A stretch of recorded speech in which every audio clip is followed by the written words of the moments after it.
So, I mean, speaking of the attacking threat, Barry or Beto? Heads or tails? Oh, come on, so you got to give him a little bit of a... I know. Oh, hang on. Base it on form. I know, base it on form on them 45 minutes, yeah. But we've seen 65 games of Beto. That's what we've seen, haven't we? We've seen 65 games of him. I think 37 starts. The lad's not good enough. Well, look, forget whether he's good enough or not. He's the main striker at this club now. He is the number one striker at this club. Whether you think he's good enough or not, well, who's ahead of him? Well, him and Barry are exactly the same. No, Barry's a fish out of water at the moment. Absolutely a fish out of water. As opposed to Beto, who's what? Well, scored plenty of Premier League goals and has got, plenty more experience. I'm not going down the Beto route of he scored what? He scored 2 goals against Leicester, a couple against... plenty of goals to keep us up last season. Yeah, while Everton were playing a totally different style of football. You're never going to give him any credit. Look, I will, listen. Beto was good last season. How can you not say he's our number one striker? Because it's Everton are a different team than last season. That's my argument.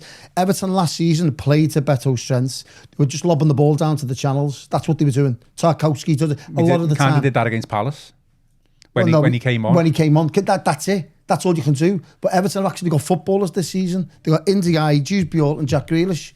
So they've got ball carriers to get you up the pitch. So it doesn't suit Beto because he's kind of just, what do we do here? I've got nowhere to run.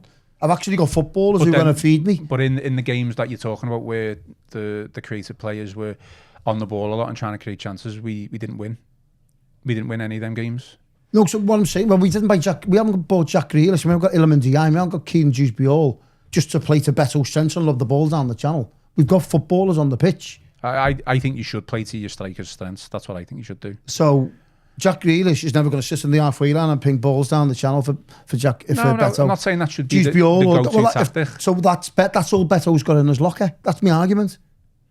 That's all he's got because he hasn't got the game intelligence to move off of playing the 6-yard box. We haven't got anyone else. I know, so that's what I mean. That's why it's not horses for course at the moment. Everton only shooted Everton for the last 10 minutes of the Crystal Palace game because that's what we done. We fed Beto. I think the penalty shout come from the ball down to the channels. Ruben got fouled, penalty given. That's where it come from. But Everton aren't going to play that style of football anymore because they've got players that don't play that way. Whereas in last season, towards the back end of Moyes' reign and Sean Dyche's reign when he scored 6 or 7 goals, that's when Everton at the purple spot of getting the ball in the channels. But they're never going to play that way now. Well, I still think we're transitioning from playing the way we played last season to this season, and there's been plenty of ups and downs. Obviously, the first couple of games we picked up some points, and then we had the lull, didn't we, between the Derby, Villa, and West Ham. But I think the evidence is there that when we kind of went back to the Alcaraz-Beto partnership, I think that quite clearly still worked. It's still time for it, and there's more ways to win football games than any other. My argument is that we haven't signed Jack Grealish for nothing.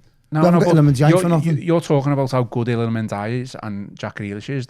So you saying they can't play that way? No, they don't play that way. They don't knock balls down the channels they shouldn't be that classed as that good then, should they? If they can't adapt the game. No, they dribble and the ball carriers. You've seen what they do. They attract fullbacks.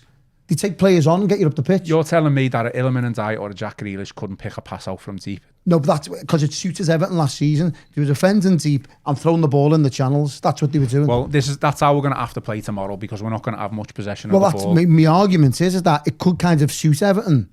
Dare I say that they haven't got Jack Grealish in the side for this one, that they could play that old style of way because Jack Grealish isn't going to get... There is no Jack Grealish to get you up the pitch.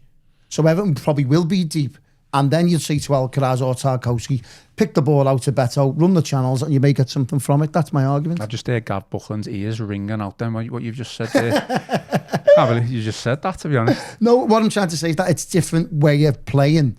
Where Everton have played more or less a different style compared to what they were playing last season. So they may have to go back to that last season style of football to get results against Manchester City because it kind of worked. We got a point there last year.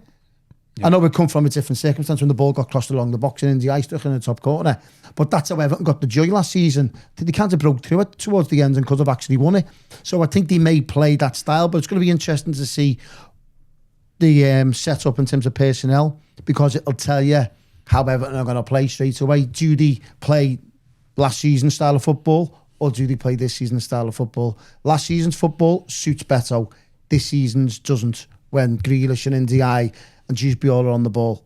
It doesn't suit Beto, but last season's does. That's why I think the criticism of Beto has been slightly unfair, to be honest. Because he'll need to use his intelligence. No, I get that, but I don't want to like dwell on this too much, but you might as well have just kept a Calvert-Lewin. If people at the club had the foresight of, I hope they would have had the but I hope the people at the club would have had the foresight to think, well, we're bringing in a Jack Grealish and we're going to have an Illiman and Ndiaye on the right hand side, and we're going to have a Kane and Jude Biola, and we're going to play this way, and we're going to make sure that we're in possession of the ball and we're going to make things happen rather than letting the opposition dictate, and then we react to how the opposition make mistakes and stuff like that. Effectively, the Dominic Calvert-Lewin would have probably been the ideal player. Oh yeah. So you say he wanted to leave. Obviously, he did want to leave, but if you think that your current striker at the club in Beto cannot play to how we're going to transition into, then you go all out to keep your Calvert-Lewin, and you do everything you can. But if another football club's Beto, willing to give him a 4-year contract, Everton wins, and that's the problem.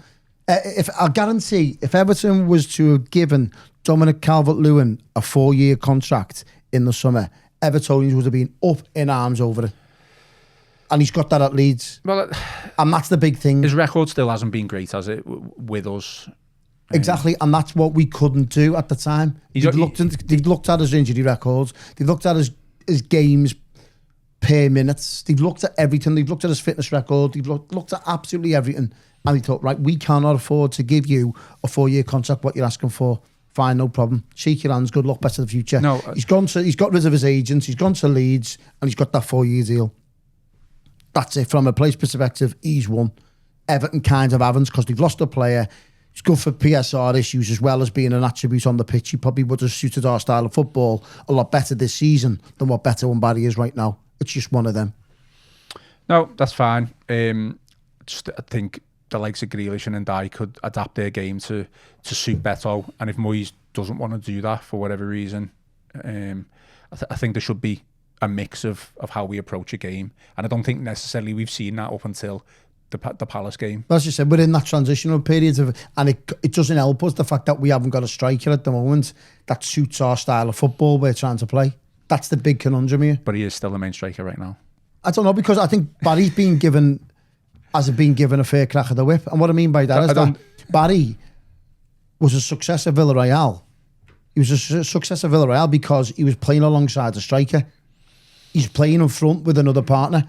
Now he's come to the English Premier League as a young striker, hasn't kicked a ball in England, and now he's having to lead the line on his own. He's probably thought, hang on, I've been playing up front with another striker in Spain, being a success, and now I'm being asked to play for Everton as a lone striker. I'm not used to this. It's just the same with Beto, isn't it? But that's the recruitment, isn't it? It's like, so this season, they've known, the recruitment team and David Moyes and all the backroom staff must have got together and go, right, we're going to play this style of football with Grealish and Ndiaye, Jude Biola, going to look good on the eye, going to get our players up the pitch. Which striker's going to fit that bill? We know quite clearly Beto isn't intelligent enough to play this style of football, and Barry's been used to playing up front with another partner. And they've both known, the club must have known this. Well, you've just touched on my whole point. That is my whole point, is that two strikers in Beto and Barry are being asked to do something that they can't actually do. Yeah, I agree. So we should then rely on the players who...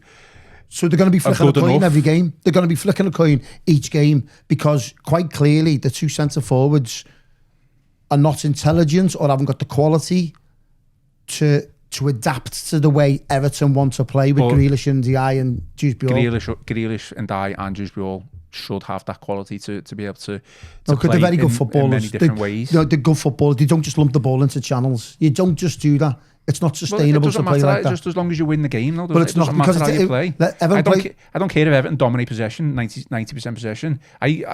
All I care about is 3 points and a win. Of course, but playing like that's not sustainable. You won't win many games of football like that.